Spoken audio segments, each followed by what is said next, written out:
জুলাই অভ্যুত্থানের সুফল পেতে ঐক্যের কোনো বিকল্প নেই বলে মনে করেন বিভিন্ন রাজনৈতিক দলের নেতারা।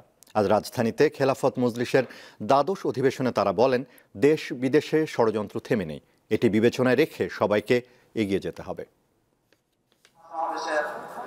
রাজধানীর সোহরাওয়ার্দী উদ্যানে বিভেদ নয় ঐক্য এই প্রতিপাদ্য নিয়ে সমাবেশের আয়োজন করে খেলাফত মজলিস। এতে বিভিন্ন দলের নেতাদেরকে আমন্ত্রণ জানানো হয়। সকাল থেকে দেশের বিভিন্ন অঞ্চল থেকে খণ্ড খণ্ড মিছিল নিয়ে সম্মেলন স্থলে আসেন দলটির নেতাকর্মীরা। বক্তব্যে বিভিন্ন দলের নেতারা জাতীয় ঐক্যের ওপর গুরুত্ব আরোপ করেন। এই মজলিসের মধ্যে ইসলামী আন্দোলন বাংলাদেশের দায়িত্বশীল এসেছে, অন্য অন্য ইসলামী দলের দায়িত্বশীল এসেছে। বিভিন্ন পর্যায়ে আলহামদুলিল্লাহ আমরা কিন্তু মনের দিক থেকে অনেকটা ঐক্যের কাছাকাছি চলে গেছি। এখন লড়াই হচ্ছে ওই যে আন্দোলনের মধ্যে দিয়ে স্লোগান উঠেছিল, এই বাংলাদেশ চাই না, নতুন বাংলাদেশ চাই, নতুন বাংলাদেশ গড়বার লড়াই। একই রকম আহ্বান জানান বাংলাদেশ জামায়াতে ইসলামীর আমির। ঐক্য, তারপরে কি ঐক্য, এরপরে কি ঐক্য, এর বাইরে যাওয়ার কোনো সুযোগ নেই।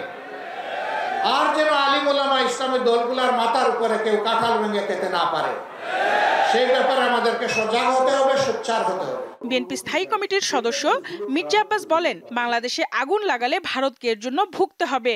পাশের বাড়িতে আগুন লাগলে কিন্তু নিজের বাড়িও সেফ না।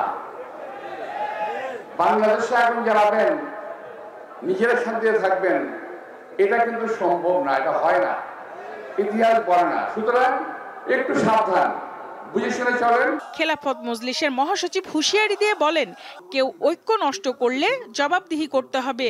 আমাদেরকে সর্বপ্রথম আমাদের অভিন্ন শত্রু ভারতীয় আধিপত্যবাদকে রুখে দেওয়ার জন্য আমাদেরকে রাজনৈতিকভাবে ইস্পাত কঠিন একটা ঐক্য গড়ে তুলতে হবে।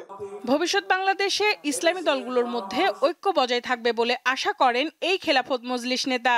আধিপত্যবাদকে আমাদেরকে রুখতে হবে।